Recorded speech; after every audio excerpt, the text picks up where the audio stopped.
So I wanted to introduce Lauren, and I'm just gonna, or Lauren Ivy Clark. So Ivy is her nickname that she chose. Um, uh, but I'll just read what she wrote because she has a wide range of knowledge and skills that she's learned. Um, so Ivy is a plant ecologist and currently a restoration specialist for the Center for Natural Lands Management and the botanical consultant for Eldergrow.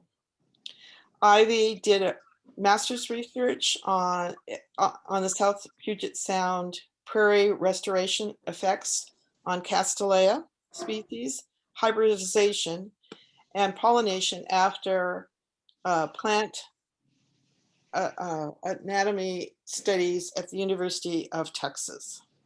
Ivy is also an avid hiker, backpacker, gardener, naturally, and a rare plant whisperer, artist, and bladed weapon enthusiast, sci-fi fan, and experimental baker. With a lifelong love for green things, often overlooked by the average person. Ivy uses every tool available to fight for these organisms and to give back as much as possible for our gorgeous blue orb. So welcome, Ivy, and you can start your sharing. Okay, thank you. Didn't think my own writing would make me blush, but glad you can't see it. All right, let's pull up presentation here. Oh, where'd it go? The little screen is in the way. There we go. All right, so we're going to hopefully not have too much of a fire hose of information. There was quite a bit to my master's thesis work, but I trimmed it down and tailored it a little bit more to focus on the pollinator aspect because it's definitely very important and it makes this whole relationship very complex. So hence the pollination complexity. And this is what I like to think of as kind of star-crossed levers of two paintbrushes. So they're bee-crossed paintbrushes, including Castele levisecta and Casteleja hispida. And this was research specifically on prairie restoration sites, seeing what they're doing in the field, because there's a lot of research in greenhouses, in more kind of controlled settings. This was for my master's work at University of Washington. Yeah, I do a lot of different things. And I enjoy basically anything that involves helping our natural plant world out there. So a little bit of background that I'll go into sort of the setting of this research, specifically on our Pacific Northwest prairies. These are a highly unique and diverse ecosystem and actually endangered. There is only about 10% of all prairies across the US left, and only 3% of our very unique shortgrass prairies that are here in the Northwest. So, pretty rare ecosystem, definitely one that we would consider at risk and in need of restoration. It is so rare because it is really good land for farms and ranches, nice and flat and open to set up the colonial towns, and also unfortunately being encroached by native forests because wildfire has been kept out, and that allows the woody things to come in. This habitat is highly valuable in its very high diversity of different species and hugely culturally significant. As Deb mentioned, our indigenous tribes here definitely utilize the prairies for every aspect of life and had a very impactful hand in shaping them, even changing some of the species densities of the prairies. So kind of a fascinating ecosystem from many aspects. They also contain a lot of endemic species that will only live in these prairies. And it's a very high diversity of pollinators because this is where the wildflowers are. So this is where you're going to see a lot of different bees and bumblebees. You don't see a whole lot of butterflies in the forest, right? So something that we would consider very near and dear to our hearts, this prairie ecosystem. And doing a restoration for these sites, because they often abandoned farmland. We have various dairy farms that we're trying to convert back into prairies. And a huge push for this restoration, not just for the ecosystem itself, is for the endangered species, which are several. One of which is the endangered golden paintbrush, Castele levasecta. This species code is kale, but don't eat it. It's not that kind of kale. I might be oscillating between the two common name and species name because I really know this plant. It's dear to my heart as Castele levasecta. And we also have sort of an addition in as an associate species, the Taylor checker spot butterfly, which is linked to the golden paintbrush levasecta. So to tackle restoration for the paintbrush. Ivy, can I interrupt just a second? Sorry. Can you speak a little louder or something? Someone's having a little hard time hearing. So Okay. just whatever you could do, that I'll would be scooch great. it closer. There you go. That's great. Thank you. Yeah. I'll stop talking to myself. How about that? Yeah. So, jumping into how we do restoration, it turns out just seeding Castele levasecta into already viable prairie habitats works pretty well. It started out with very labor intensive and expensive planting of plugs, but it's much cheaper and easier to scatter seed. So that's kind of our primary tactic for increasing the population size of this golden paintbrush. And we also included, we being Center for Natural Lands Management, various other native forbs and grasses into the seed mix. And these are not just for improving the habitat, restoring the native grass component that's supposed to be in there, but also for the Castilleja species themselves, because they are what we call a hemi-parasite, meaning kind of, because they will parasitize a wide variety of plants, but they don't have to, so they're not obligate. They basically will kind of vampire style wrap their roots around another neighbor's roots and suck a couple nutrients out of there, but they can grow in pots alone. So they're hemi-parasites. And we also added in the common and related species harsh paintbrush, Castilleja Hespera. I feel like harsh is a little bit harsh of a word for this paintbrush. It's maybe harshly beautiful, but it can grow in a more variety of habitats, so it can maybe tolerate harsher climates. So that's our Castilleja Hespera. And we're just going to put a little pin in the fact that that one was added in to related paintbrush species to Castilleja. And just to make things even more fun, adding a third species to the sort of push for restoration, the Taylor's checker spot butterfly, Euphryges editha taylori, which is a variety of Editha's checker spot. This is also an endangered Pacific Northwest prairie endemic. So again, following where the prairies are, it was once known all throughout the Puget Sound, going up into British Columbia and south into the Willamette Valley in Oregon. And when it was a candidate for listing as an endangered species in 2001, it actually only had 4 known populations. So it was very worried over. In between becoming a candidate and actually getting officially listed, about 10 more were found. So it was up to about 14 populations as of officially listing as an endangered species, but it's still pretty low. And again, we only have 3% of our prairies left. So hopefully we can get more of them occupied. And it's an endangered butterfly because the prairies are where it lives. So if you lose the prairies, you lose the butterflies. And you can see us doing a release there, photographed at Glacial Heritage. I like the very scary no trespassing because there's butterflies in there. They're, man-eating butterflies, you could say. So to tackle the care and feeding of your Taylor checker spot, the caterpillars specifically host on several plants. And hosting is a way too nice way of saying predate. They eat these plants. I like to think your Airbnb host would not have their house eaten, but that's what these caterpillars do.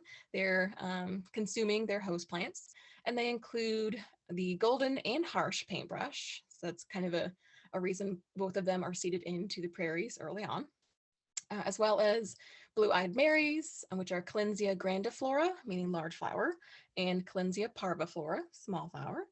And the kind of purple guy at the left, that's the grandiflora, blue-eyed Mary.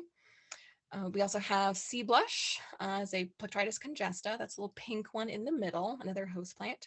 And other things like Veronicas, it's a marsh speedwell, seaside plantain, which is a native Plantago maritima, and the non-native English plantain, Plantago lanceolata, which is a long established weed that grows pretty much everywhere, all across the US, multiple other countries.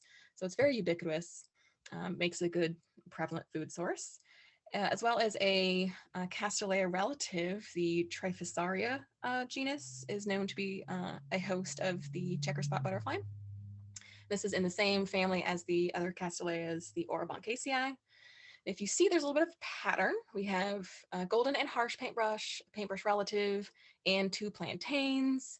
And that is because the Orobonc and the plantain plant groups both have this chemical, at least chemical group in common, which is iridoid glycosides. So they kind of have the same flavor for the checker spot butterfly. And these are actually used as a chemical defense. The caterpillar is less likely to be eaten when it's eating plants with a lot of these iridoid glycosides. So it knows its tasty flavor is going to keep it from being eaten. So that's why it's going up for those plants. Looking at nectaring versus hosting, so you have these two life stages of the butterfly. Tailor checker spot, the butterfly specifically feeds on more plants than the host plants. And I like to think of it's like adults having a more broad food palette. You're willing to finally try spinach and broccoli. So they eat different things and much more than the caterpillars feed off of. The host plants are only for the caterpillars, which I think of as little sexless munching machines because they literally do not have sex organs. They are basically a big gut, a mouth, and some brain cells. So they are just munching away. And then the flying sex machines, you could say, the butterflies are the adults feeding off of the nectar from flowers. So they're getting that little sugar rush off of the flowers.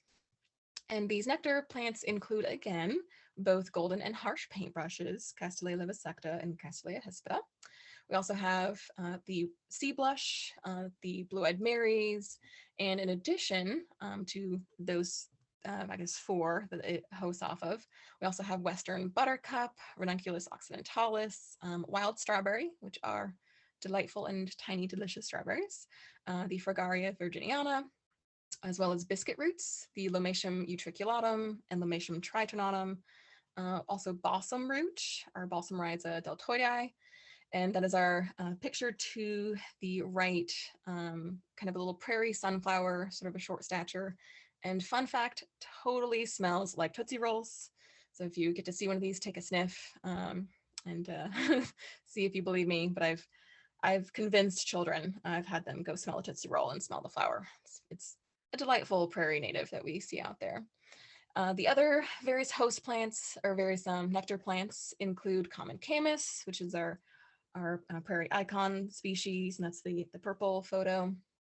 Oregon sunshine, a very good flowering kind of rhizomatous plant, and field chickweed, saxifrage. So they have a lot of different things that they can nectar off of. So there's a good supply of food, and these are all natives to our prairies. Butterflies, kind of in general, do actually favor slightly different flower structures from bees. If you're wondering that, like I was, typically they're going to go after something that's more open or flat of a flower, and especially if it's in a cluster, clustered inflorescence. It's kind of obvious because they have these big bulky wings behind them. They can't really crawl into something that's tight and narrow. Although they do manage to, I guess, get their long tongue into the Castilleja flowers, which are kind of tubular. Bees or butterflies can be parasitic feeders, meaning they're just going after the nectar, not actually moving pollen, but they are indeed pollinators. They do move pollen in between flowers, but they don't seem to do it quite as efficiently as bees will. except in the azalea flowers, which is the pink one. You can kind of circle it at the top right. You can see there's a very big distance between the stamen and the stigma. The two sex parts have quite a distance between them, and they actually need these big old bulky butterfly wings to scatter, move the pollen from one to the other. So there's actually some things that specifically require butterflies to pollinate them. Things that are known to be pollinated by not specifically Taylor checker spot butterfly, but related checker spots include the same suspects. Specifically the dwarf owl's clover is the Castilleja relative Trifassaria pusilla, very cute little kind of frilly, almost Castilleja looking sort of thing, and the other similar things that they're going to be nectaring off of. So they have quite a range of feeding and things that they are pollinating as well.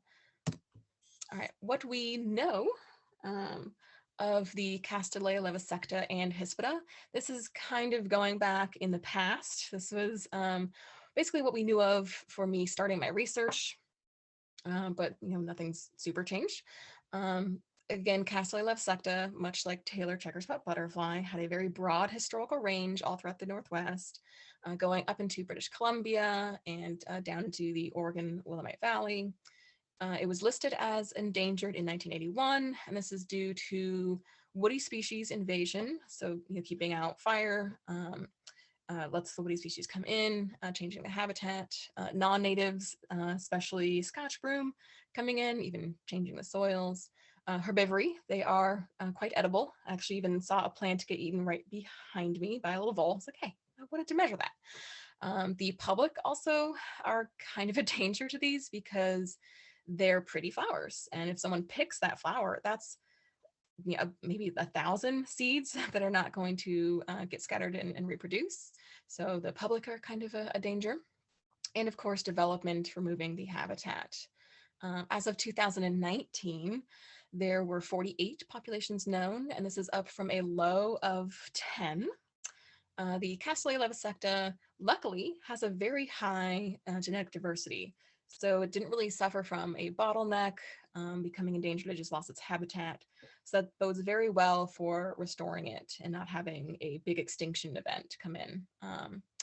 The Castilleja levisecta and Hespera may hybridize, and that's basically the question that my project was coming in to address. This was done or shown to be successful in a greenhouse by a person, Tom Kay, moving the pollen back and forth and finding, yes, they do produce seed.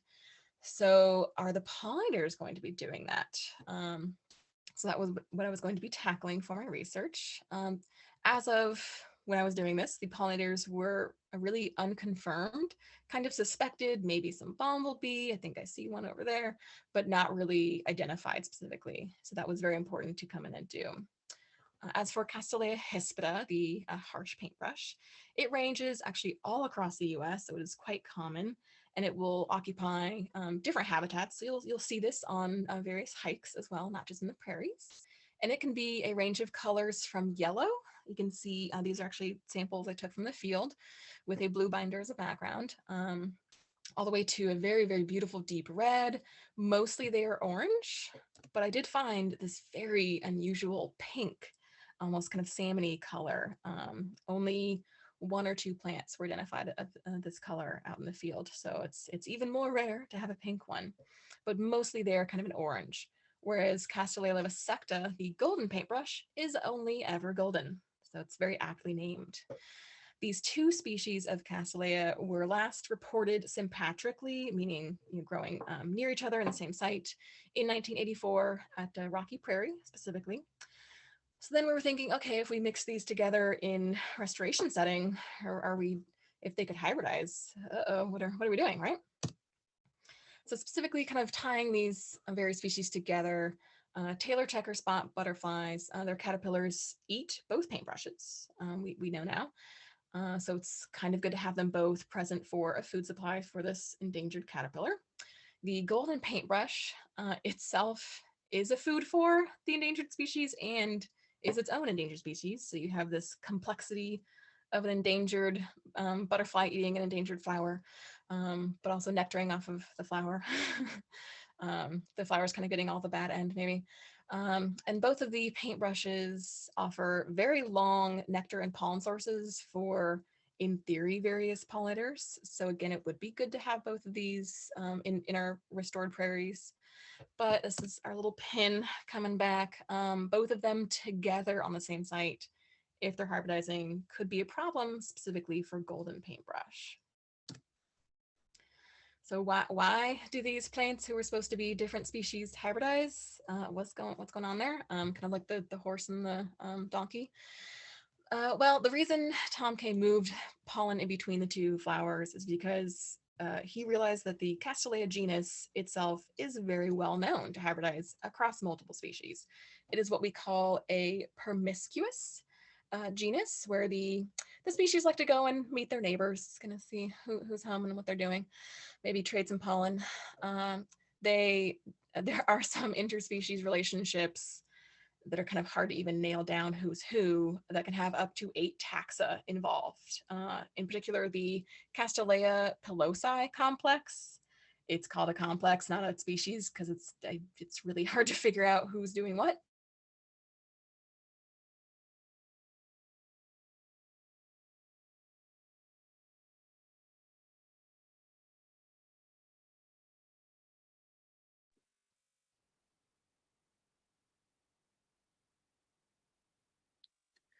So Yes, Ivy, yeah.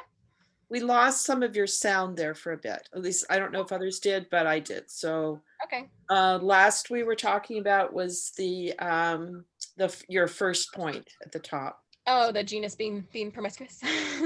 Yes. Yeah. So just kind of expanding on that, looking at the fact that there's 8 taxa in this one sort of complicated relationship of Castilleja pilosi, the 3 of which are photographed in the middle, and 3 that you can more visually distinguish between each other. Some of the other taxa involved look very similar, possibly hybrids. So it's a very complex genus. The theories, or some theories, as to why hybrids actually form, say like evolutionarily, there are theories ranging from that this is actually helping cause speciation, so creating new species from kind of intermixing and changing up genetics, or it could maybe be just evolutionary noise, kind of just stuff going on in the background. And I kind of equate this as like a couple who, still get along, but they don't want to be a couple anymore. So they're kind of broken up, but they're still having coffee. Maybe coffee leads to something too much. So they're not entirely split up, but they're figuring things out. They have relationship noise. So maybe this is evolutionary noise, just kind of figuring out how to separate from the species from each other. But as of 2009, it is actually possible that hybridization could be a very important factor in all of angiosperm diversification. So all flowering plants maybe were aided in this hybrid forming complexity. So it could have evolutionary noise, but it also could be very important overall for speciation. This is a problem specifically for golden paintbrush, even though it's an evolutionary trait, because golden paintbrush is endangered. It does not have a huge population where you can kind of mess with its genetics. It could increase the risk of extinction even further for the species if you have a hybrid population going in there. It will definitely alter the genetic makeup of the population. You could lose your genetic diversity if you're sending some genes over to Castilleja Hespera making hybrids. Then maybe some of those genes are being lost into the next generation. Or maybe terrifyingly, it could cause speciation, where now you have a hybrid species of golden-ish paintbrush. And is that really rare? What do we do with that? So we really don't want to produce a hybrid population out here. So we became very worried about these two Castilleja being together in the same site. So that's why I started doing this research. So kind of a little bit more into hybridization.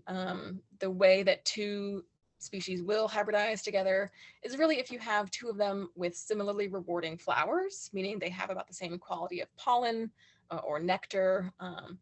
and these are growing sympatrically, growing together, then a pollinator, which is a smart creature, really doesn't have to pick one. It says, well, this one tastes good and that one tastes good. I don't care if they're different colors and they're kind of shaped different. I'm going to go after them. If they're both fairly abundant, it doesn't really need to pick. And this is what would lead to low constancy of the pollinator, meaning a low loyalty really to one species, and not what we want. We would like them to stick with one and not be mixing their genes.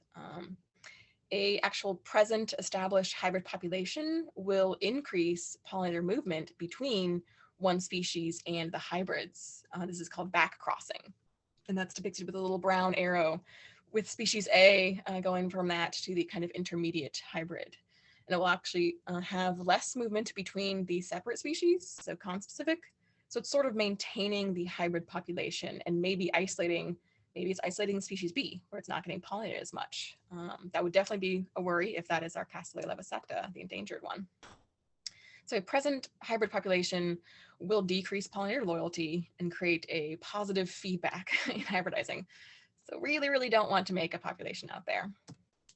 So what I jumped in to do, grabbing some restoration plots that were already established. Thank you, Dave Hayes, who got those set up for various studies, some of which had either just one of the Castilleja species in it or them mixed together, and looking at 2 separate sites as well, and some totally isolated separate control populations to be considered pure breeds of either Castele levosecta or Hespera. So looking at sort of what the setup is and what the pollinators would be interacting with, starting with Glacial Heritage, the GH site, we can see a huge number of Castele levosecta established, and these were actually seeded at the same rate.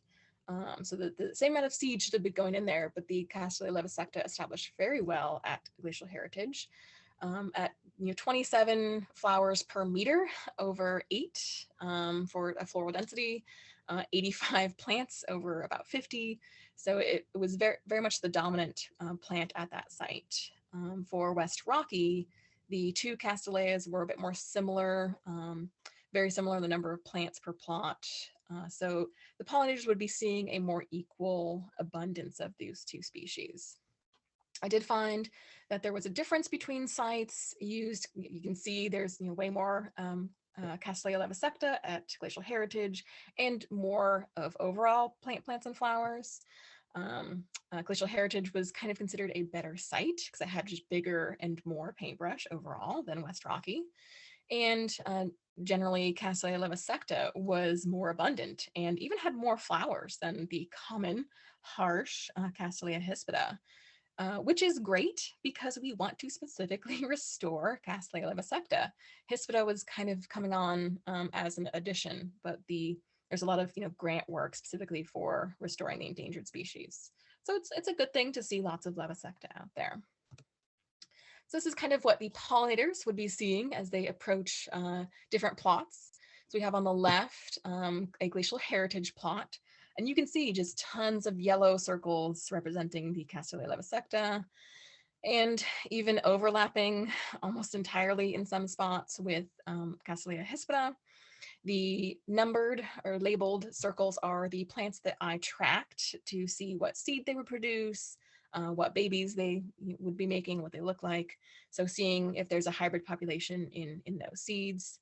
And at West Rocky on the right, a much more scattered look. You do have some very close together, a little bit of overlap, but overall, smaller plants and a smaller number of them, and a more equal abundance of the 2 species. So this is what a pollinator would see when they're approaching an example plot, at least one where they're mixed together.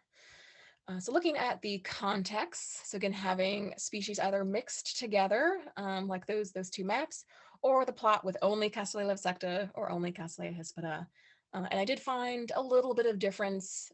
We wouldn't expect much going on with them because we don't really think that they're competing much together. There's really only a difference in that central numbers in the graph, the total number of plants, with a decrease in Casteleja levosecta when it was mixed with hispida.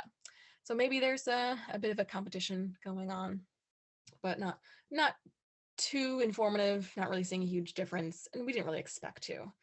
These are pictures of some of the plots I used, kind of a more zoomed out photo of the arrays. You can kind of see the patterns of them.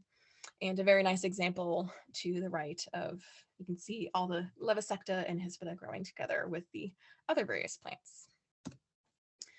So again, you're going to need to know who the pollinators are, because that's where your potential to hybridize is. It all depends on their constancy. So are the pollinators moving between the species? If they are, is actual pollen being moved between the species? They do have a different flower structure. They look a little different. So is the same pollen not able to pick up pollen from one versus the other? Are they not able to transfer it to the stigma?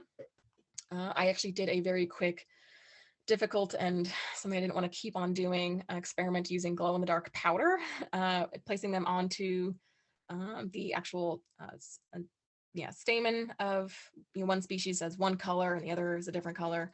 And I did actually find that someone was moving the two powders between. So I found the wrong color on the wrong plant. So it did look like, just from that very quickie study, that indeed pollinators are able to move pollen between them. But how much are they doing that? Are they doing it more in mixed plots? What if they're really close to each other? What about those ones where they were overlapping, like touching each other? Are they just all hybrid babies?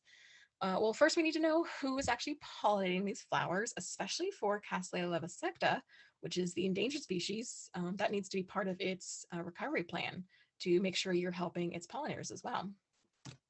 So your pop quiz kind of is this Taylor checker spot butterfly a Castilleja pollinator? It is indeed using the Castilleja as a nectar source, and the caterpillars eat it as a host plant.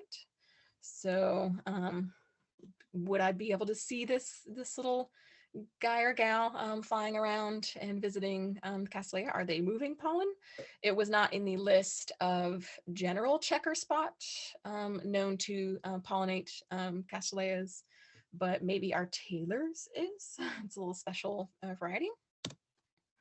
So what I did find, very much not a surprise, the Bombus Californicus, which is our California bumblebee, very common, lovely, big, boisterous bumblebee. Both the queens, very, very nice big gals, and the workers were visiting both species. So you can see Hespera at the top and two Levisecta at the bottom, and her face is just all up in there, sipping up that nectar and getting some pollen. So that was not a surprise to see that these were indeed a pollinator visiting both species. More of a surprise was this adorable little Lacio Blossom species. This is a type of sweat bee. And I really just saw their little butts sticking out of the flowers. And when you get up close, they're just like rolling on the stamen, just collecting all of the pollen off of there. And they were indeed flying between flower species, covered in pollen. So I would consider this a pollinator. They're probably swiping some pollen in between the stamen and the stigma. So that was kind of a more unusual or more of a surprise to see that guy, because it's a little harder to see. People weren't specifically looking for it. Just a little note about bumblebees. Although they pretty much exclusively were pollinating the Castilleja in my plots, they would only occasionally try to go to something else and quickly abandon it and go back to more of the paintbrushes. They do not exclusively pollinate Castilleja. They're kind of a generalist. Bees are smart. They will target whatever is an abundant plant, and they'll focus on them wherever it's plentiful. And there were a lot of paintbrushes in these plots. So it was just more efficient for them to kind of learn how to pick up nectar and focus on those flowers. So they'll learn what an optimal food is. So I think of them as having these tiny little brains, but actually a very high IQ. And I actually was able to capture two of them on the same flower while working at our seed farm down south. Coming after me, so kind of expanding from my research, in 2017 and 18, Susan Waters was able to really hyper-focus on looking at pollinators of golden paintbrush. and finding a much higher variety of species, because she could really sit there and watch them and focus on that. I had a much broader research to look at. So she found a variety of, again, more bumblebees, more bombus, looking also, or finding also some syrphid flies and some minor bees, and different sweat bees as well. And there were also a variety varying by the year. So it's really whoever's pollinating these things, whoever's visiting, is highly variable. It depends on the site, it depends on the year, who's dominant, who's visiting what. And there could even be a difference in the pollinators in between Oregon and Washington populations of golden paintbrush. I did not find anyone looking at the pollinators for British Columbia, but there are populations of golden paintbrush up there. So if someone wants a research project, they can jump on that one. So there's definitely a variety of things visiting these flowers. Even more broad looking at other Castilleja species, because you may have been like, oh, it's kind of a tubular reddish flower. Do hummingbirds go after these? Because that's kind of their stereotype, that they like to go after the red flowers. Various studies looking at other Castilleja species found also flies and hoverflies visiting, in addition to bumblebees, visiting 3 different Castilleja species. And they even did see hummingbirds. I think I heard a hummingbird when I was doing my research, but I did not catch anybody looking at flowers. They're a little too fast. But they actually got to observe hummingbirds, specifically focusing on the red species of Castilleja, Castilleja miniata, versus a yellow or a pink species. So they were supporting the stereotype of hummingbirds liking the red flowers, because that's what the Castilleja they were focusing on in this study. So going back to mine, looking at pollinator preferences. The bees, specifically like my bumblebees that I was finding out there, they did actually have a difference in preference between Castilleja levosecta and Castilleja hespera. They basically spent more percent of their time on golden paintbrush and visiting a higher number of golden paintbrush versus harsh paintbrush, but specifically at glacial heritage. So looking at the left-hand side of the graph, you see golden paintbrush being, kind of having higher bars, but totally the opposite at West Rocky. And these sites are only about 8 miles away. So this is the site where you had the 2 paintbrushes being a more similar abundance to each other. And whatever it was about either the abundance or maybe that site being a little harsher, the plants being smaller, the pollinators were really focusing on the Castilleja hespera there. So there's, again, I'm seeing differences between the sites. So I bet if I was studying this for multiple years, there would be differences as well. Pollinators do what they want, they vary. The study in 2007 of this 3 Castilleja species comparison, this was done by Hirsch and Roy of University of Oregon. Very interesting study where they found the hummingbirds, bumblebees, and flies visiting these 3 species of Castilleja, so labeled A, B, and C, with the hybrids being on the far right. And you could kind of guess who the parents are of these hybrids, but they were not something they had tracked, so they're unknown parentage. So for the Rexifolia, which is B, the pink paintbrush in the middle, that one was overall preferred over the other 2 paintbrushes, so the yellow Sulphura, and even more so than the red Miniata, which was the one the hummingbird was going after. But this was found in year 1, that all pollinators were focusing on Rexifolia. And these are done in plots where you have just a bunch of each species and comparing that to some plots where they were able to mix them together. So the second year, they found that the yellow Sulphura was actually preferred by pollinators. So they're not really focusing on color or structure. They kind of do either whatever more abundant in their site. Pollinators they're finicky. It's basically flowers are visited more overall when they match the context.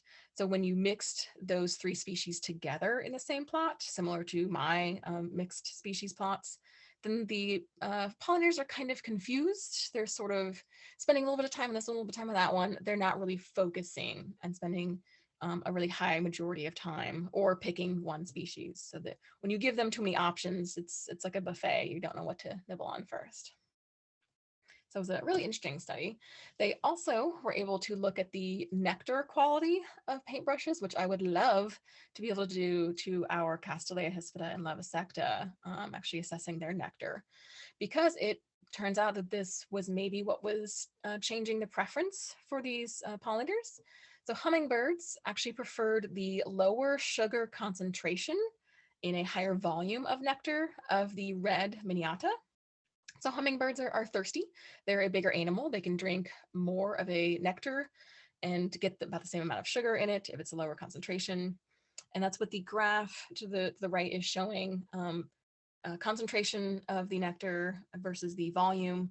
And it basically just is a trend. As you get a lower concentration of sugar, you get a higher volume. And there's a pattern for both species, with Rexifolia, the pink one, being intermediate. So hummingbirds were focusing on the sort of diluted miniata nectar. Bumblebee.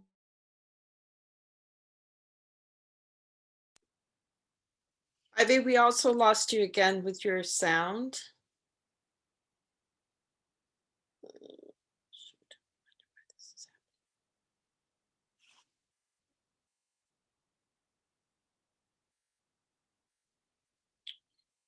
Sulfura. And the pink Rexifolia, again, was the intermediate. And the fly pollinators didn't really have much of a preference, even though those were visiting regularly the flowers, maybe because they don't actually go after the nectar. They're more focusing on pollen for what they're collecting from flowers. So maybe nectar is something that would be driving the flower preferences on our restoration sites. I would be definitely interested to know that, because this is what this study is showing.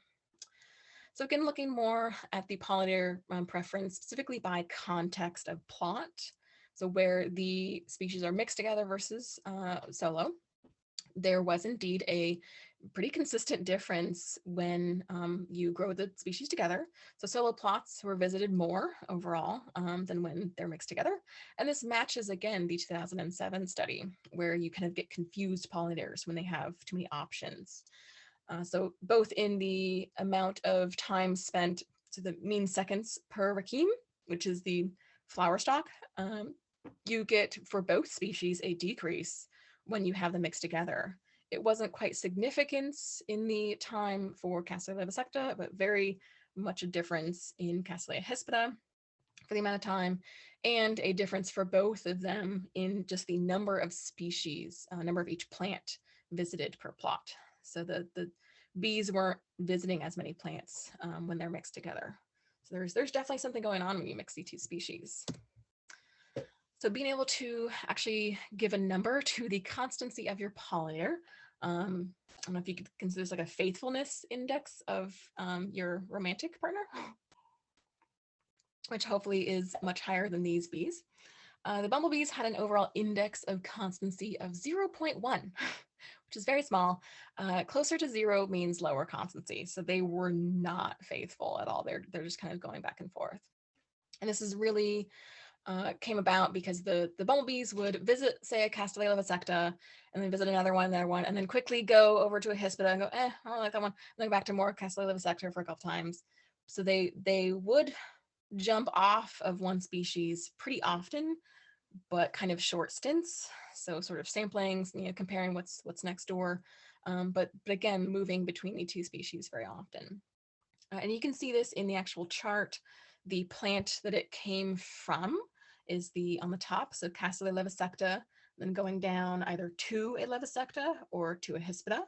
They tended to go to a levisecta more, and they were about equal with when they started on a Castilleja Hespera. So going Hespera to levisecta, 81, Hespera, 80. So they kind of altered from their levisecta a little bit more. Interestingly, the sites, because they had a different abundance in these two species, also had a difference in their constancy for the pollinators, with it actually being higher at West Rocky, which is, again, where the two golden paintbrushes are actually similar in abundance. So maybe when they're given the same kind of a amount of Castilleja to pick from, they will focus on the Hespera there and be a little more constant, a little more faithful. At Glacial Heritage, where you overloaded them with Levisecta, it was still about 0.16. So not very constant, even though you have a much higher abundance of one species there. It's kind of interesting. So we have the pollinators doing their thing. We know what plants are in these plots, what they look like, how many of them are. So who kind of the pollen donors could be around parent plants. So my next step was looking actually at the parent fitness level, collecting the seeds from those maternal plants with whatever unknown paternal parentage. And this is the F1 generation. So this is the kind of first mixing. And I analyze various things from the amount of seeds per capsule, germination, and the actual speed of germination. So they all pop out really quickly, and then you have some stragglers. These are actually some of our little baby Castilleja seedlings in the photo in the background, and an example of one of the capsules removed from a flower stalk. I had a lot of seeds to play with. So there actually was a slight difference in the seed characteristics in this F1 generation. The control Castillejas, so those grown alone or even very much off-site from any other of the opposite species, those actually did differ between species a little bit. So there's a little bit of a difference between Hespera and Levisecta as kind of pure breeds.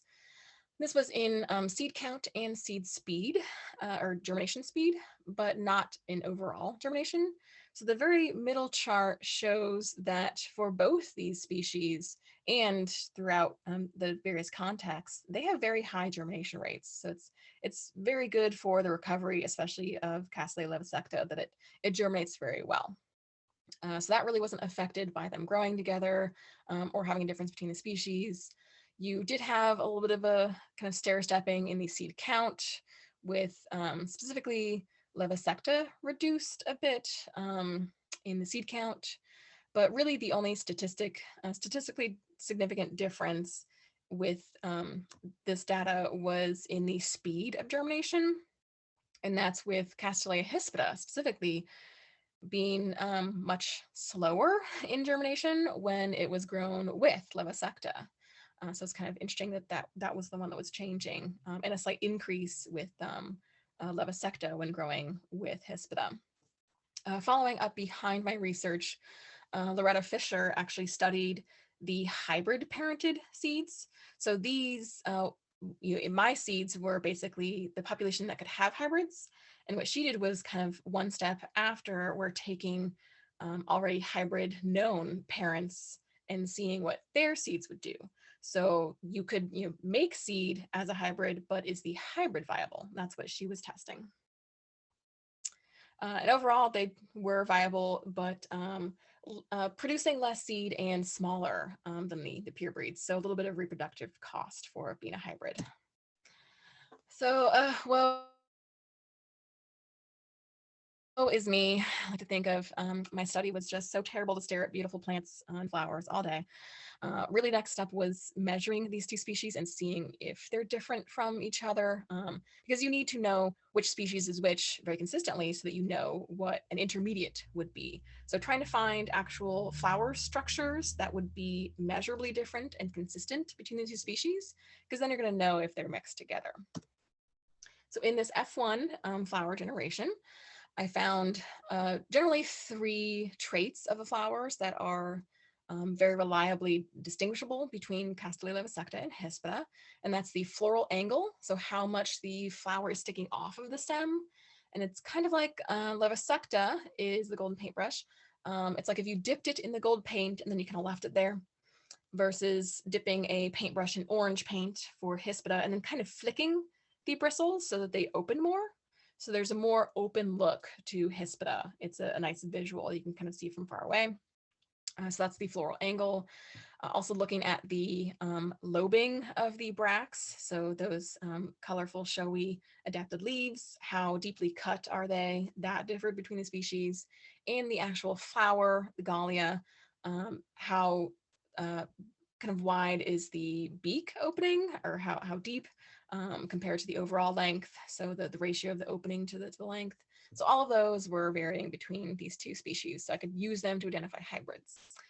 It was very nice to actually see that when you compared herbarium specimens, and I have two of them pressed in the photos, those were also distinguishable from each other. So you could go back into history and measure the flower angle, measure the lobe ratios, and confirm one species to the other, or find hybrids. So it's very nice to see that in press specimens. So these are kind of ratios. I would say if you're trying to figure out what species you have in the field, you could just take just this slide and figure out who's who, just to compare with a ruler what the flowers are looking like. So looking at the F1 flower measurements, what I did was between those three different measures, if two of them were different or intermediate to the parents' measures, then I would consider those floral outliers, and that means putative hybrid, because they're kind of in between the two parents. So maybe that means the two parents mixed together. So if their angles were lower than say 72, but higher than 61 or higher than 64 for the flower angle, then that would be say a hybrid. So looking at many hundreds of flowers, I did actually find that the plot context, so being mixed together versus being solo, did affect the floral measurements. When you have the two species, they just differ from each other, so you can distinguish them. And then when you mix together Castilleja levisecta and Hespera, specifically the Castilleja levisecta was more similar to its control, so it didn't really change. But the Castilleja Hespera, when it was mixed, started to look more like the Castilleja levisecta numbers. So you really got the Hespera changing. So levisecta was less affected when it was grown next to Hespera, which was the opposite of what we were worried about. We were worried we were going to get the levisecta population contaminated. So this is kind of a summary of both offsite controls, on-site controls, and mixed plots of all of the various flower characteristics. So really just showing again that there was more of a difference between Castilleja levisecta just of itself versus when it was mixed together. And really you're getting an effect shown in the Castilleja Hespera, the harsh paintbrush, when it's mixed together. So that's what all those bars are showing. We're changing the Hespera population. So to add to my study, I looked at pollen viability. So that's really going to be testing for outcrossing reduced fecundity. Usually when you get two different species mixing together, maybe their genes don't go together very well. So you get a symptom of that can be reduced pollen viability. And I tested both pollen tube germination and a stain, pseudocarmine stain that actually stains the DNA in the pollen grains. And you can see the dark red cells are the filled pollen grains. They have DNA.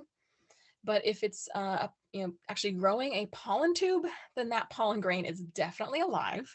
If it has DNA, not necessarily meaning that it's viable. So the DNA stain was kind of a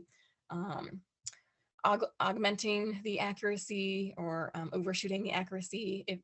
So the pollen tube germination test was really there to kind of make sure the numbers were very accurate.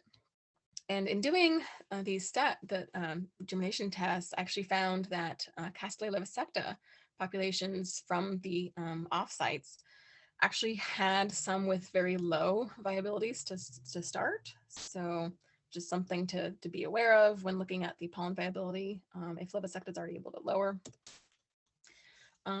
Again, showing a difference between our context solo versus control. The graph really shows that there was not much of a change going on in Castilleja levisecta, but for both pollen viability tests, there was a decrease in Castilleja Hespera when it was mixed with levisecta. So there's, again, showing a potential hybrid indication when mixed together, both from the floral measurements and from the pollen.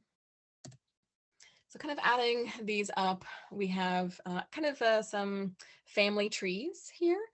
And really it's the golden paintbrush, Castilleja levisecta, offspring that had less floral outliers than harsh, so less likely hybrids were among the golden paintbrush mothered plants.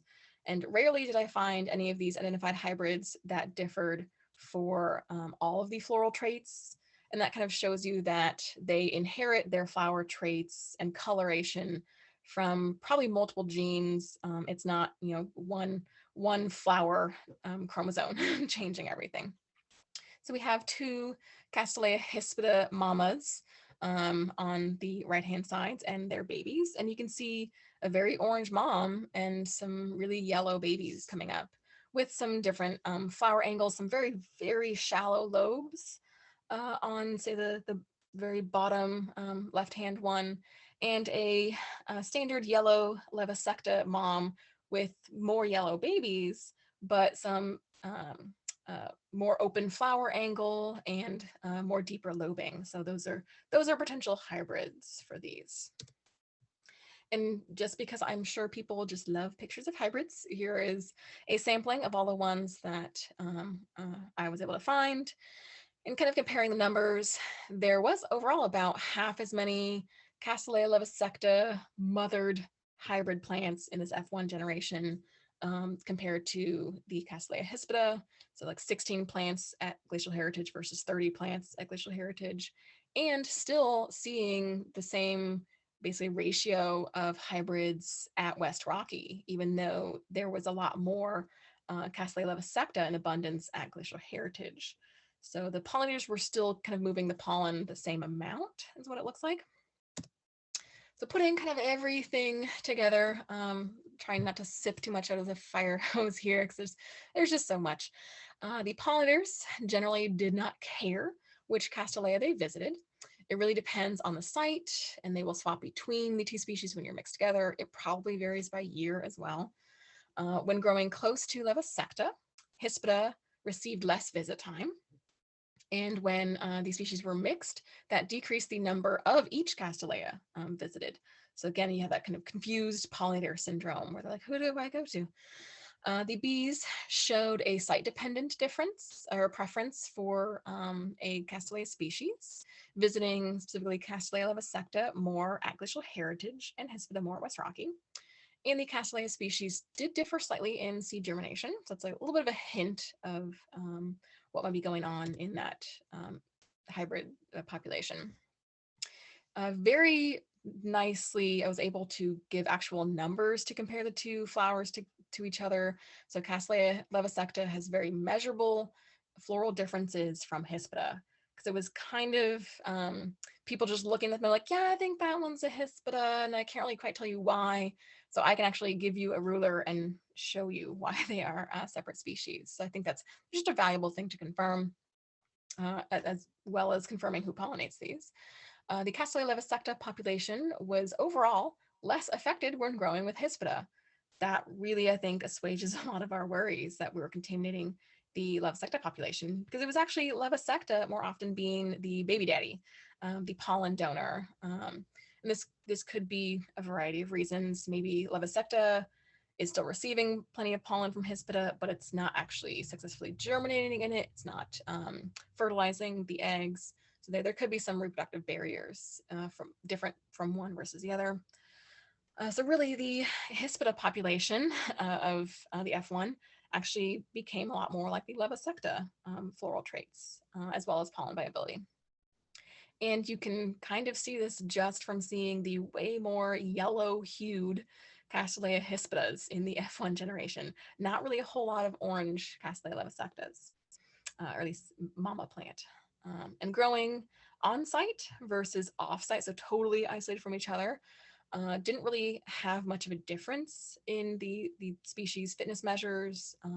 So this is really saying that growing within 6 meters, so within that plot to each other, is what's making the difference in the next generation. So you could potentially have the two species, like where we seeded them already at the same site, as long as you have a big buffer in between them. And we do actually do that at a few sites. But again, everything is highly variable. It is affected by the site, and it really all depends on what the pollinators are doing. So it's going to be, this is kind of a sampling of what's going to be going on in the more broader history. So there is so much more research that was beyond mine. So I basically confirmed, yes, they're readily hybridizing in the field, kind of like they do, but can hybrids breed? And Lorder Fisher did confirm yes, but not really that great. So you have an outcrossing depression. And then we wanted to look at the genetics of these plants as well. So when some people research their actual genetics, looking at the isolated populations from each other and some hybrids, what does it look like when they've maybe been crossing for years? They were technically overlapping in population a long time ago, and we've separated them really by isolating prairies. So looking at genetic tests of sort of pure breed and hybrids, they actually found that these apparently not separable, so inseparable species, really have been interbreeding for a long time. So when they found markers for very much Hespera, very much Levasecta, and they compared these pure breed populations, there was a little bit of Levasecta genetics coming into the Hespera population, a little bit of Hespera coming into the genetics of the Levasecta. So they had been interbreeding a long time ago, and they still have a little bit of sort of genetic contamination. So there really is no pure breed population out there. And interestingly, tests also found done by Nelson that the flower color is not a predictor for the genetic history. So having a yellow Castilleja Hespera does not mean that it has Levasecta genes in it. There are just yellow Hespera. All good to know. But there are no orange Levasecta. If you are curious about bigger genetics, there's actually kind of an interesting story with the Castilleja Hespera. It can have multiple different ploidies for its chromosomes. So Castilleja Levasecta is only diploid. It's like us, we only have 2 sets of our chromosomes. Hespera can be tetraploid, it can be hexaploid, it can have various copies of its chromosomes. And usually when your ploidies don't match, you don't mix very well, because you have kind of genetics don't like to have this odd number of chromosomes. They prefer to have evens. So if you had a tetraploid Castilleja Levasecta interbreeding with a tetraploid Hespera, that would be fine. But diploid to tetraploid, they don't really like that. So Sandlin came in and looked at some crosses of these two. So crossing diploid to diploid or a tetraploid, various ploidies, and found kind of what we would expect, that different ploidies don't mix, the interbreeding is less successful. This was shown with seed production being lower when you have the tetraploid crosses versus diploid, and much lower seed germinations, only about 10%, whereas a diploid, so matching chromosome mix, is more like 80%. So a very stark difference in your reproductive ability. It's really overall, different chromosome numbers do not mix well. So this could be useful if we have a tetraploid population, say at Wolf Haven, which is one of our sites. There is a little group of tetraploid Castilleja Hespera there, and we're fine with leaving them there and able to be next to Castilleja Levasecta, because even if the pollinators are moving between them, they're not going to produce a really viable hybrid population there. So that's kind of creating a reproductive isolation by the ploidy number.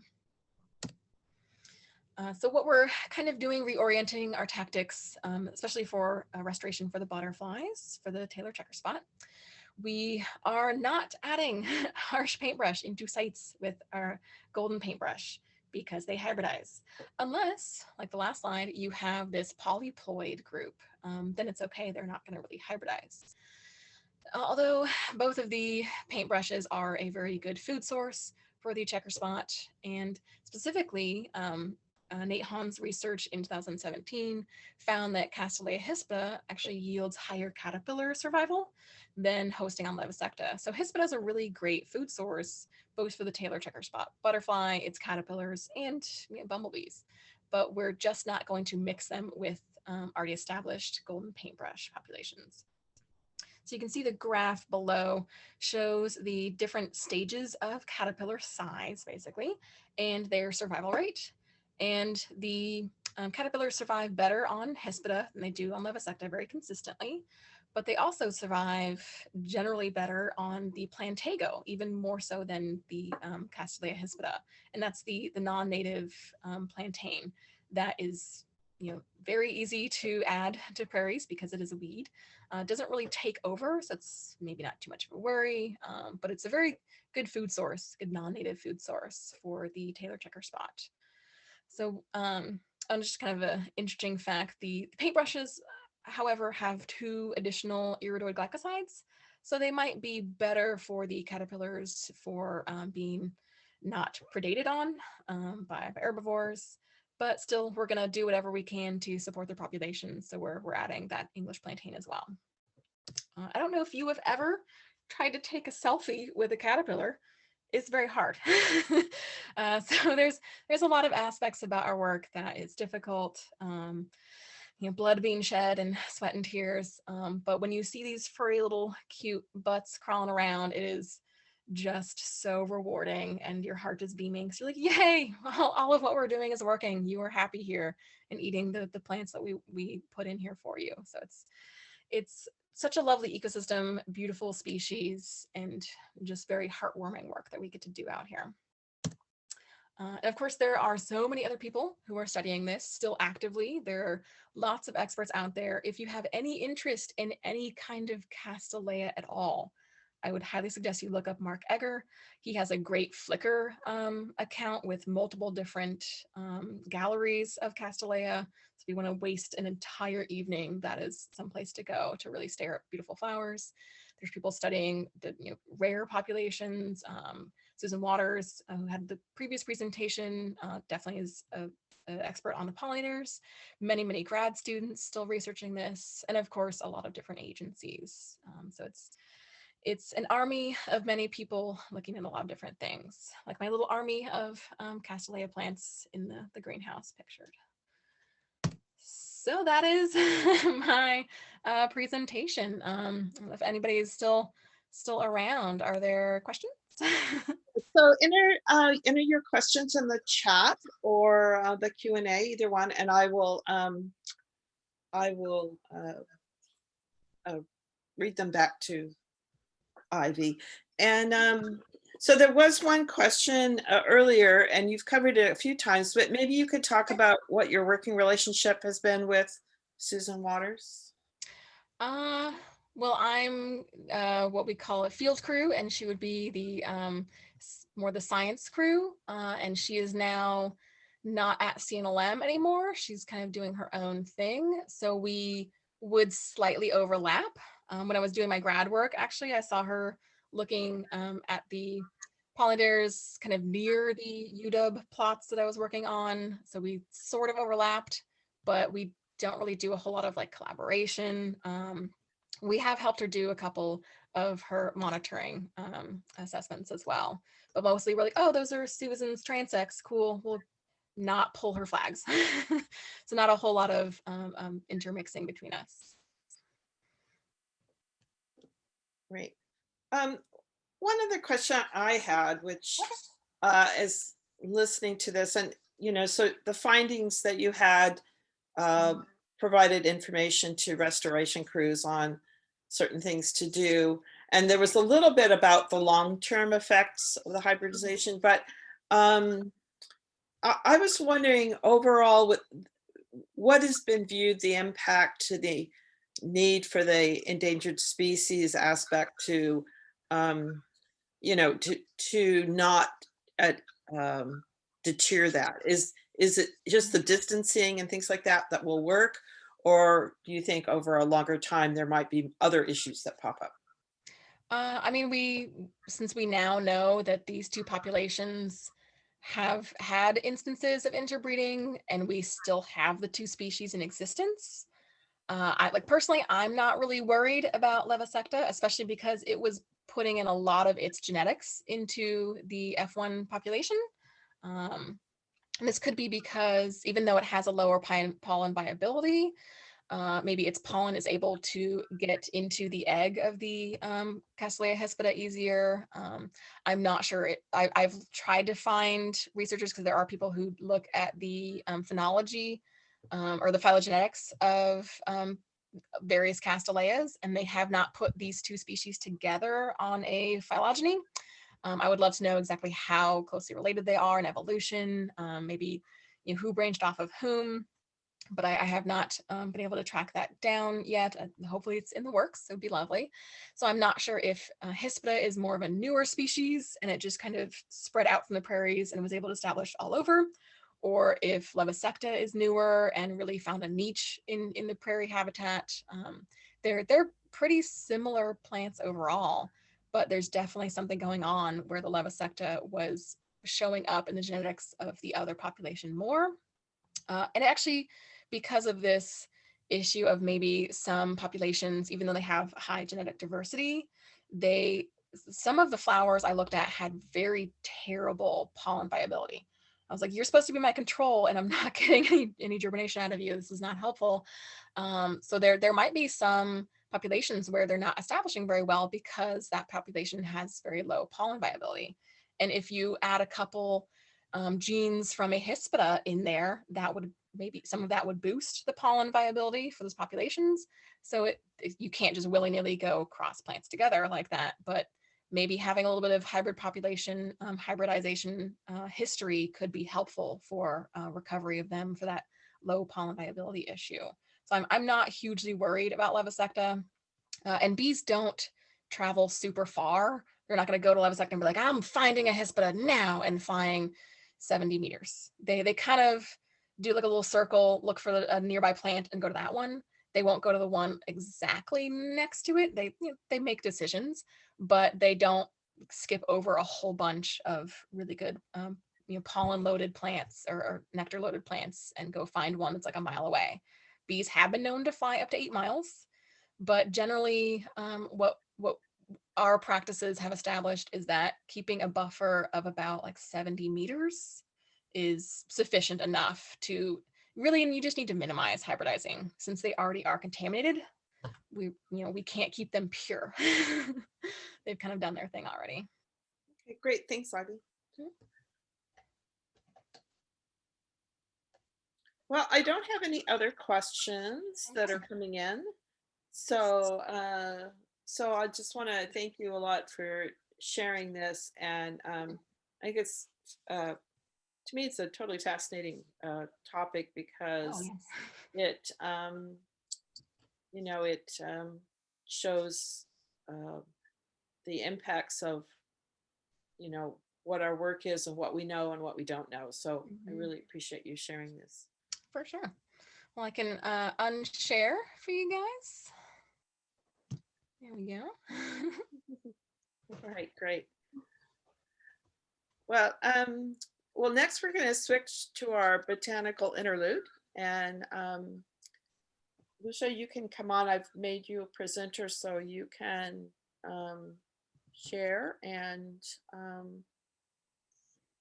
also open your mic. Okay, just a second and I'll get this. Can everybody see the screen? Gail, Yeah. can you see it? Yep, we're good. Can you hear me okay? Yes, I can hear you good. Yeah. Okay.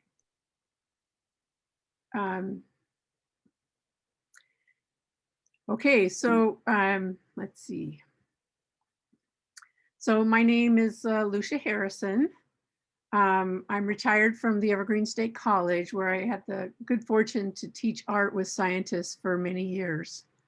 And I also had my students working with the Nisqually River Education Project for many years, doing planting and restoration work and water quality monitoring and things like that. In 2020, I received a grant from the City of Tacoma Arts Commission to create an art project that would encourage Tacoma residents to create native plant gardens in their yards or neighborhoods. And so I created a series of native plant magic books, I call them, and a website, which basically the idea is rather than having art as a precious object, my idea is that most of my work deals with environmental education. So I want to have my artwork be able to be downloaded and used for educational purposes. And since you all are experts and very interested in native plants, I really welcome your suggestions for improvement and ways I can build upon this project.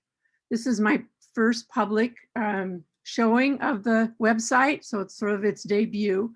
So I really appreciate the opportunity to just talk with you for about 5 minutes. The website includes information about the project. There's an essay about why native plants are important culturally and ecologically. There's a section where you can download the materials necessary for making the magic books and assembling them. There's a plant image library and animal image library, and then there's a native plant and animal resource section.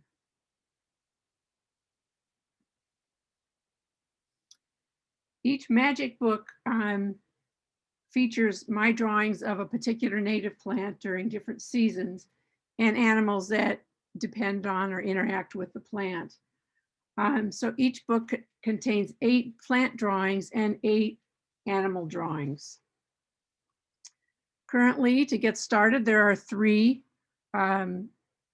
booklets available. One is red flowering currant, one is on vine maple, and one is on salal. Each book contains a hidden pocket, which is why it's called a magic book. And in the hidden pocket, you can keep notes about your observations about the plants. One of the features I really like about this project is that there's a black and white version of each of the magic books. And I'm hoping that people will download the black and white versions and then use the website as a visual reference so that they can learn to identify the plants by hand coloring them and the animals. And to do this, I have a native plant image library. And so the image library basically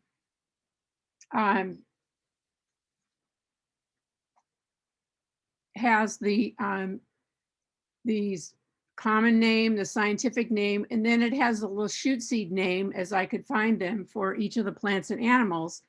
And you can click on this feature and listen to the proper pronunciation of the indigenous name. In the plant image library, there are images, photographs, and my drawings of the plant through the different seasons. The website includes 20 different animals that interact with native plants, includes birds, mammals, and some insects. And each of the, get to the next page, each of the features in the library contains drawings of the particular plant, particular animal, and then photographs of that organism. So I'm hoping that if people download the black and white versions, that they could use these images to learn more about what the butterfly looks like, and then be able to identify it in the field. The website is very user-friendly. It's free, so there's for educational purposes, anyone is able to download. So you have to download a double-sided legal-sized sheet for each of the booklets, and then there's some cards that get folded and inserted into the booklets. They're very easy to put together and a lot of fun. I grew up in Olympia, and I'm now 71, so I'm an old timer. And I grew up out on Cooper Point before it was fashionable. And I'm really well aware of the habitat loss and fragmentation. And more recently, I've watched new neighbors come into the area, and they'll take the whole understory of their land, maybe 5 acres, and clear out the understory and replace it with grass. It's because they want their land to look more like a park. And then they suffocate the roots of the trees in the clay soil, and by running it over with their power mowers. So some of my previous work reflects my anger towards these neighbors. But not only is Cooper Point, you know, a problem, but it's indicative of a problem that newcomers to our area really don't understand where they are, what's important culturally and ecologically. And so I'm hoping to sort of capture their interest and attention by linking together native plants and animals. And I've had a lot of joy, like many of you, watching seasonal changes of plants, watching the seasonal changes in the with birds and butterflies. And I find that a lot of resources really separate. That's why I was so pleased with Ivy's presentation today, because she really showed the important linkages between the plants and the animals, which is what I'm interested in. The resource page kind of parallels my journey to learn about native plants. I'm not a botanist, but I grew up in this area, and I have a deep love and appreciation for the native plants. And so one of the first things that I want people to do is to learn to name and recognize the native plants and animals, and where can they go in the South Puget Sound area to do this.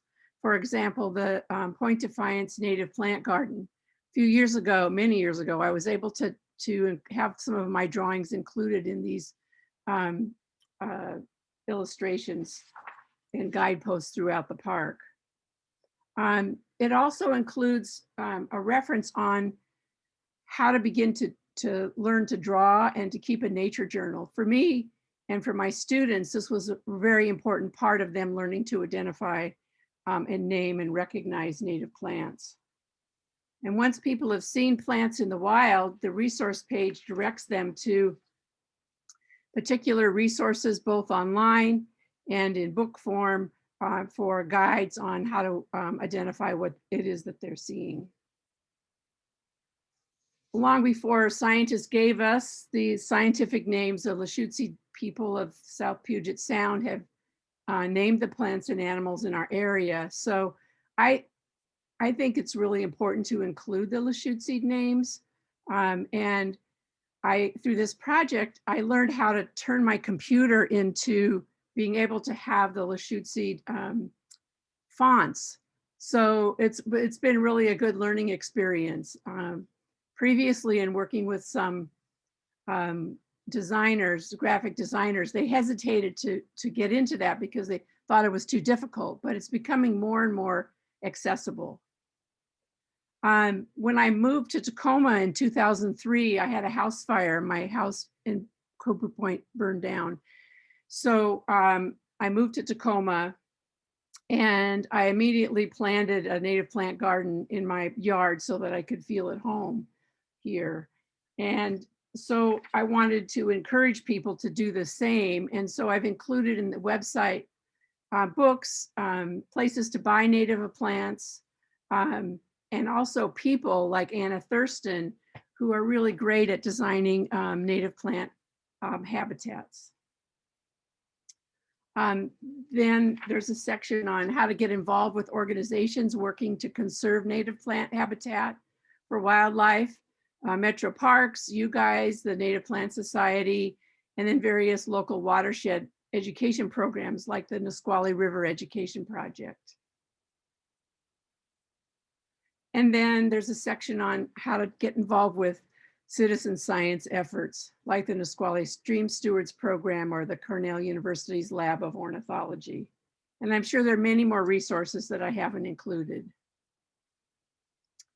So I want to thank you very much for, I know it was a long presentation tonight, so thank you for sticking around and learning about this native plant magic book website. And I created it to help environmental educators and organizations like the Native Plant Society that have booths or whatever as a way to use art to create a deeper relationship between native plants and people, and sort of get to know, for newcomers to get to know where they live and why it's important.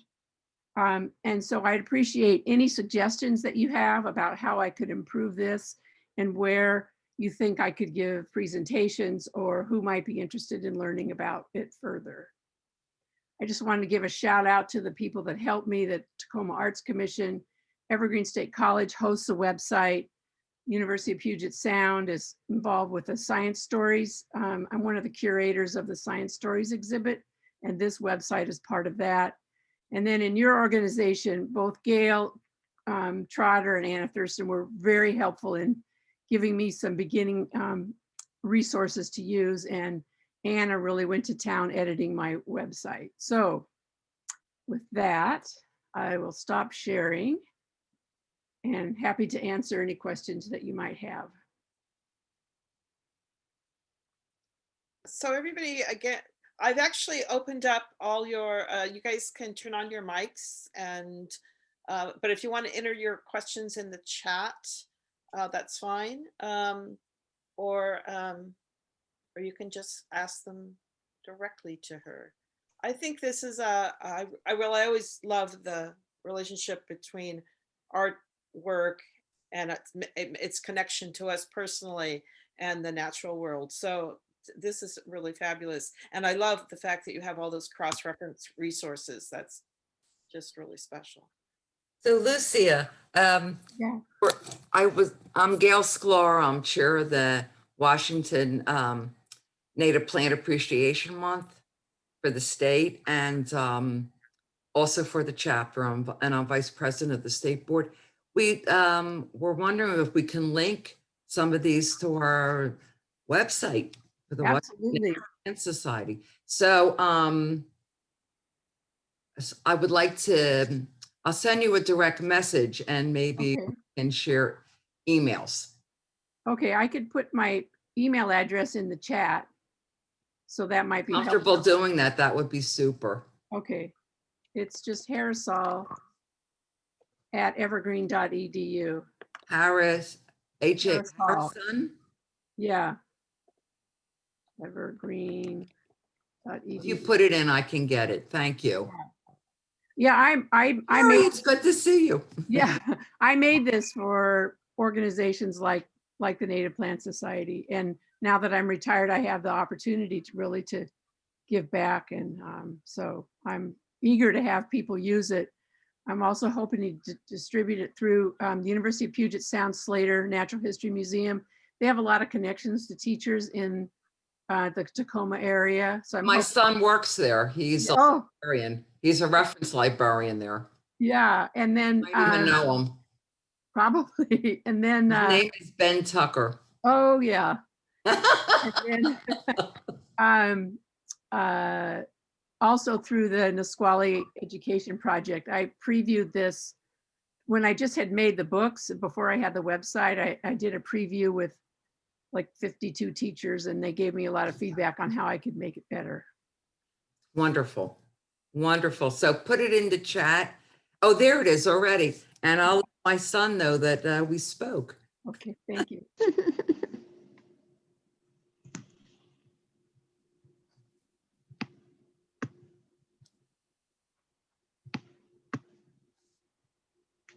Well, thank you so much. I really appreciate you sharing that. I remembered when I heard what you had done, I thought, what a great project. And I went to the website, but I just thought it would be really great to hear from you. I especially loved hearing your whole process of how you went through in creating it, and the importance to the community it will be. So thank you. You're welcome. So just to let you know, do you have other things that you guys want to share or communicate back and forth? Again, your I wanted to ask Ivy a question. Oh.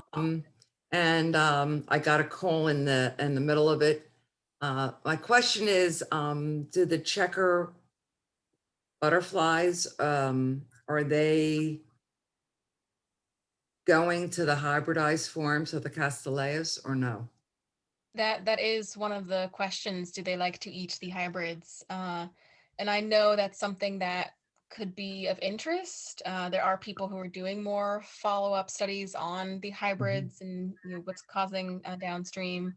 But I would guess, since they like both species and not one hugely more than the other, I would assume that they would eat a hybrid just fine.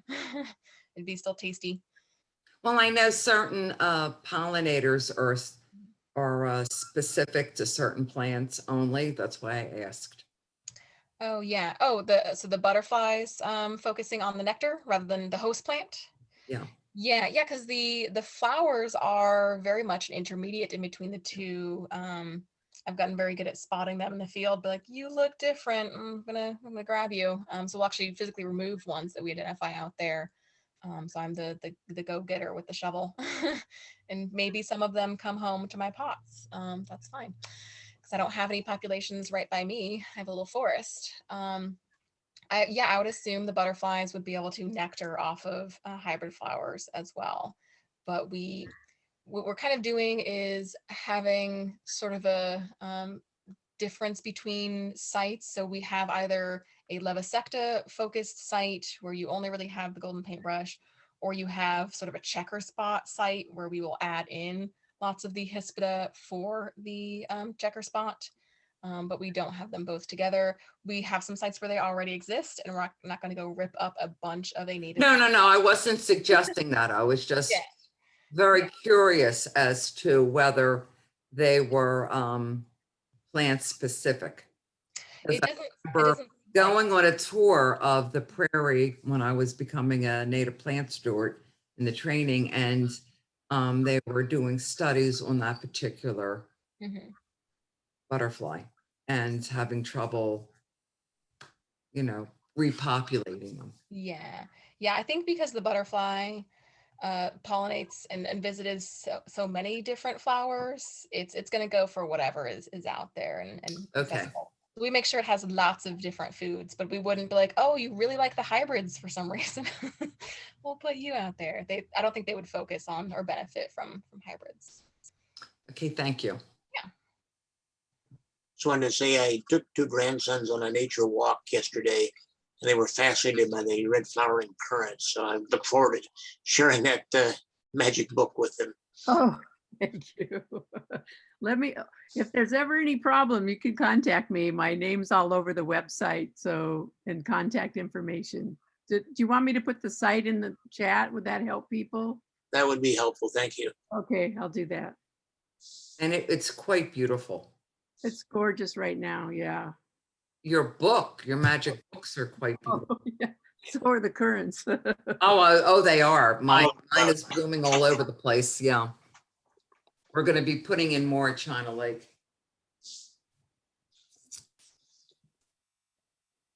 So thank you so much.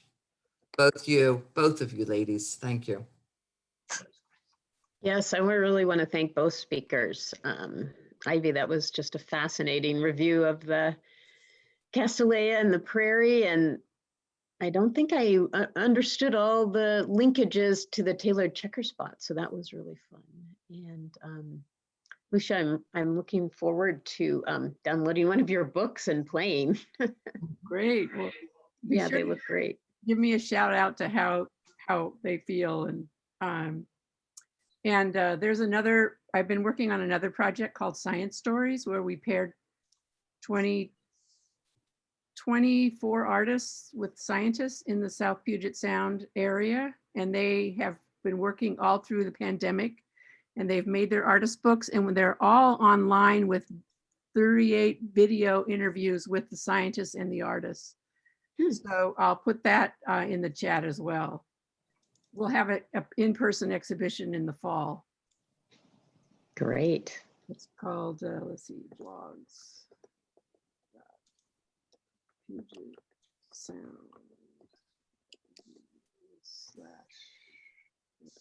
/ So I'm just curious, folks, have those still on the call, have you been able to participate in some of the webinars for Native Plant Appreciation Month, and what are you thinking about them?